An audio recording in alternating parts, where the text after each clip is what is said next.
जाएंगे। हाथी का जो आप देखा विशालकाय स्वरूप है, इस मूवमेंट में आपको पूरे देश में देखने को मिलेगा और दिल्ली में इसका प्रभाव आपको देखने को मिलेगा।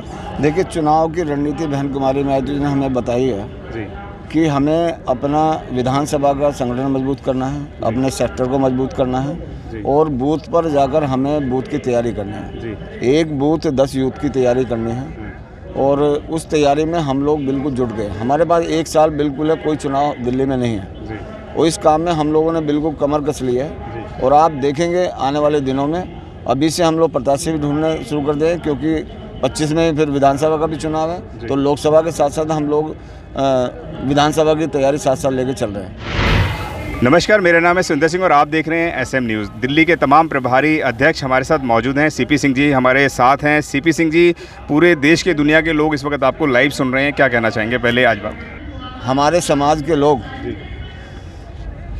जो कच्चे लालच में फंसे हुए हैं और जो सबसे बड़ा बाबा साहब की चाहत थी कि इस देश के हमें हुक्मरान समाज बनना है, तो हुक्मरान समाज ना बनकर दूसरे लोगों को हुक्मरान समाज बनाने में लगा है। तो मेरा उनसे निवेदन है कि अपने महापुरुषों का जो 108 साल का संघर्ष है, उसके बाद मानव कांसीराम साहब की पूरी ज़िंदगी की तपस्या है और उन्होंने जो लोग कहते थे कि हो सकता नहीं, तो उन्होंने अपने जीते जी 1 बार नहीं, 2 बार नहीं, 3 बार उत्तर प्रदेश जो देश का सबसे बड़ा प्रदेश है उसमें सरकार बनाकर ये साबित भी किया और उनके जाने के बाद बहन कुमारी मायावती ने अब मेजोरिटी की सरकार भी उत्तर प्रदेश में बनाई।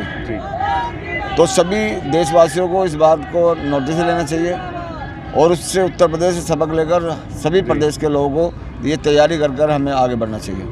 CP सिंह साहब जी, पूरे देश की जो उम्मीद रहती है, भारत की राजधानी दिल्ली है और दिल्ली से बहुत ज़्यादा समीकरण परिवर्तित होता है। उत्तर प्रदेश के बाद दिल्ली का नंबर आता है, लेकिन क्या कारण रहा कि जो अभी निगम के चुनाव हुए थे वहाँ पे लोगों की और आपकी अपेक्षाओं के अनुसार रिजल्ट नहीं आ पाए? क्या कहना चाहेंगे? देखिए, जो विरोधी लोग हैं वो जैसे जैसे गरीब लोग सत्ता की तरफ जाएंगे तो तरह तरह के षड्यंत्र अपने अपनाएंगे, क्योंकि जिस दिन पहली बार चुनाव टाइम से होना था तो जिस दिन डेट डिक्लेयर होनी थी उसी दिन ये डिक्लेयर किया गया कि चुनाव को रोका जा रहा है। फिर उसमें 6 महीने साल का समय उन्होंने लिया और कि परसीमन हम लोग करेंगे।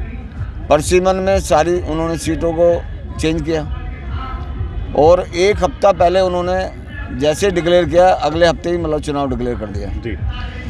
हम लोग लंबे समय से जो हमारे प्रत्याशी तैयारी कर रहे थे वो लोग उनकी सीट चेंज हो गई।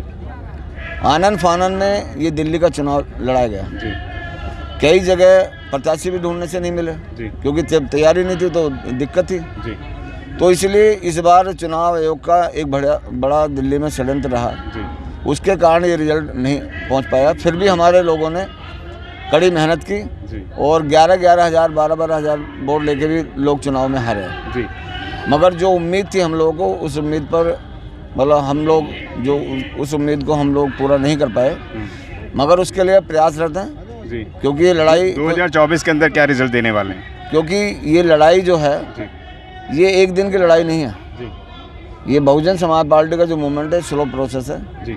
सत्ता में आना इन गरीबों के लिए कठिन काम है, मगर जो लोग संघर्ष कर रहे हैं तो मेरा लोगों से ये अपील है कि जो सत्ता के लिए प्रयासरत हैं तो उनके साथ खड़े हों, उनकी हौसला अफजाई करें।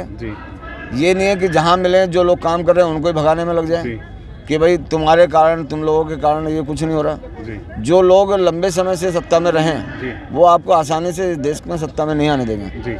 तो ये जो जितने भी लोग संघर्ष कर रहे हैं ये धारा के विपरीत काम कर रहे हैं। तो धारा के विपरीत काम करने वालों के लिए संघर्ष आएंगे और हम लोग जो काम कर रहे हैं हम लोग ना तो संघर्ष से डरने वाले हैं ना रुकने वाले हैं। जो भी हमारी नेता पैटर्न बनाती है उस पैटर्न पर हम लोग तैयारी कर आगे मतलब कदम।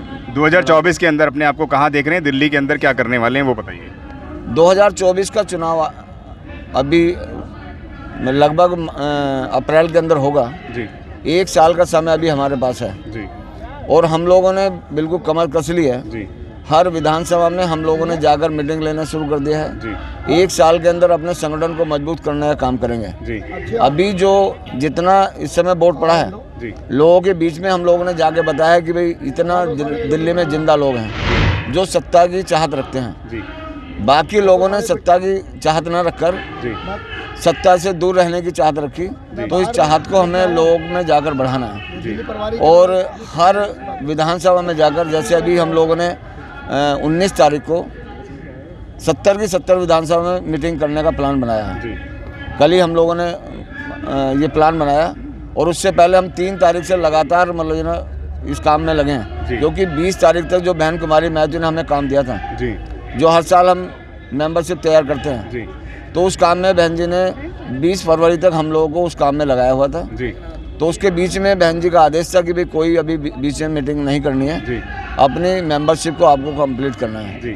और 3 मार्च से हम लगातार दिल्ली के अंदर हर विधानसभा में जाने का काम कर रहे हैं जी। और सभी जो प्रभारी हैं, चाहे अध्यक्ष हैं चाहे उपाध्यक्ष हैं, सभी आपको क्षेत्र में काम करते नजर आएंगे जी। सतीश जी हमारे साथ है। सतीश जी, ईवीएम के ऊपर हमेशा छीतड़ा फोड़ा जाता है और बहन जी ने ईवीएम की लड़ाई सबसे पहले लड़ी थी, तो 2024 के अंदर क्या ईवीएम रहेगा, बैलेट पेपर रहेगा, वो बताइए। देखिए 17 जनवरी को माना बहन जी ने, हम लोग दिल्ली प्रदेश के लोग थे लखनऊ में जी, तो मीटिंग हुई थी, उसमें बहन जी ने आशंका जाहिर की थी जी कि जब से ईवीएम आई है तब से ये जो है हमारा वोट शेयर और बराबर ये मतलब नीचे जा रहा है। तो बहन जी ने कहा कि भाई ये कुदरत है जी, जब किसी चीज़ की अति हो जाती है जी, तो कुदरत अपना काम करती है जी। और अभी जो चीफ जस्टिस आए हैं चंद्रचूड़ जी, आप लोग उनके फैसले देख रहे होंगे जी, कि किस तरह से चुनाव आयोग पे उन्होंने शिकंजा कसा है जी। ये सब चुनाव आयोग की धांधलेबाजी थी, अपने आदमी इन्होंने सेट करके जी, क्योंकि चुनाव को पूरा इन्होंने अपने गिरफ्त में ले रखा है जी। विरोधी पार्टियों के नेताओं पे रैली करने पे उनको वो थी मतलब आपत्ति थी। यूपी का चुनाव हुआ उसमें भी यही हुआ है कि पहले 100 आदमी जाएंगे फिर 400 आदमी जाएंगे, अपने हिसाब से उन्होंने किया और अन्य लोगों को उन्होंने रोका है। तो ईवीएम का खेल तो है 100%। अब देखिए हर सब लोग गए, बीएसपी सुप्रीम कोर्ट भी गई और लोग भी गए हैं और काफ़ी लोग भी आंदोलन कर रहे हैं अभी ईवीएम के खिलाफ। और मतलब मुझे लगता है कि कोई अच्छा फैसला 2024 तक तो चंद्रचूड़ जी रहेंगे। और लोगों की डिमांड है, सभी पार्टियों की, बीजेपी को छोड़कर सभी की डिमांड है कि चुनाव जो है अब जो है बैलेट से होना चाहिए।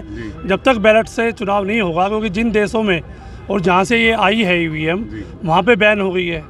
अब ये इजराइल में जहाँ से आ रही है तो वो उनके हाथ में इनका कंट्रोल है, तो वो लोग मैनिपुलेट करते हैं। कितने देशों में उन्होंने सत्ता को मतलब टिकाए रखा है। तो वो अभी इंटरव्यू भी काफ़ी यहाँ यूट्यूब पे भी काफ़ी वायरल हुई है। जो लोग वहाँ पे वो सॉफ्टवेयर वाले हैं तो वो मानते हैं कि हाँ हम लोगों ने ये काम किया है। तो मैं यही, क्या कोई आंदोलन करेगी बसपा ईवीएम के? बहन जी ने, हम लोग संविधान के दायरे में रह के ही हम बात करते हैं। हमने आवाज़ भी उठाई है, चुनाव आयोग को भी लिखा है, बीएसपी ने सुप्रीम कोर्ट में भी बोला है, हर जगह बोला है। माननीय बहन जी की स्टेटमेंट भी अभी आई है कि जब तक ईवीएम है, ईवीएम में गड़बड़ है। और आज तो काफ़ी लोग बोल रहे हैं, सबसे पहले बहन जी ने आवाज़ उठाई ईवीएम के खिलाफ। लक्ष्मण जी भी हमारे साथ हैं, उनसे हम लोग जानेंगे। लोग इस वक्त कयास ला आगे बैठे हैं कि कहीं ना कहीं गठबंधन ज़्यादा मजबूत नजर आएगा, तो क्या गठबंधन की तरफ जाएगी बसपा, वो बताइए। आप जो पूछ रहे हैं, आदरणीय बहन जी का जो फैसला होगा, अभी तक आदरणीय बहन जी ने आपने ट्वीट के माध्यम से, उन्होंने प्रेस के माध्यम से कहा है कि अभी हमारा किसी भी पार्टी के साथ में कोई गठबंधन नहीं होगा। और आगे आदरणीय बहन जी जो भी कहेंगे वो आदरणीय बहन जी का मामला है, वो हमारे स्तर का मामला नहीं है। अगर बहन जी चाहेंगे तो गठबंधन होगा, नहीं तो हम अकेले लड़ने के लिए पूरे देश में तैयार हैं। हाथी है वह अपने आप में बहुत ताकतवर होता है, लेकिन बहुजन समाज के लोग उसकी ताकत क्यों नहीं समझ पा रहे हैं?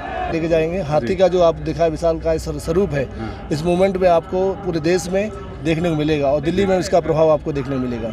दिल्ली का प्रभाव देखने को मिलेगा। सीपी सिंह साहब से एक आखिरी सवाल करूंगा। सीपी सिंह साहब, क्या आगामी रणनीति रहेगी आपके चुनाव की, वह बताएं। देखिए, चुनाव की रणनीति बहन कुमारी महतो जी ने हमें बताई है कि हमें अपना विधानसभा का संगठन मजबूत करना है, अपने सेक्टर को मजबूत करना है और बूथ पर जाकर हमें बूथ की तैयारी करनी है। एक बूथ 10 यूथ की तैयारी करनी है और उस तैयारी में हम लोग बिल्कुल जुट गए। हमारे पास 1 साल बिल्कुल है, कोई चुनाव दिल्ली में नहीं है और इस काम में हम लोगों ने बिल्कुल कमर कस ली है। और आप देखेंगे आने वाले दिनों में, अभी से हम लोग प्रत्याशी भी ढूंढने शुरू कर दें, क्योंकि 25 में फिर विधानसभा का भी चुनाव है, तो लोकसभा के साथ साथ हम लोग विधानसभा की तैयारी साथ साथ लेके चल रहे हैं। तो इससे मतलब हमारा डबल काम होगा। तो बिल्कुल जो हमारी चाहत है जो हमारी नेता की चाहत है उसे हम पूरा करने का पूरा प्रयास करेंगे। अगर आपने अभी तक हमारा चैनल सब्सक्राइब नहीं किया है तो सब्सक्राइब करें और घंटी का बटन बिल्कुल भी दबाना ना भूलें ताकि सभी लेटेस्ट खबरें पहुंच सकें आप पे सबसे पहले।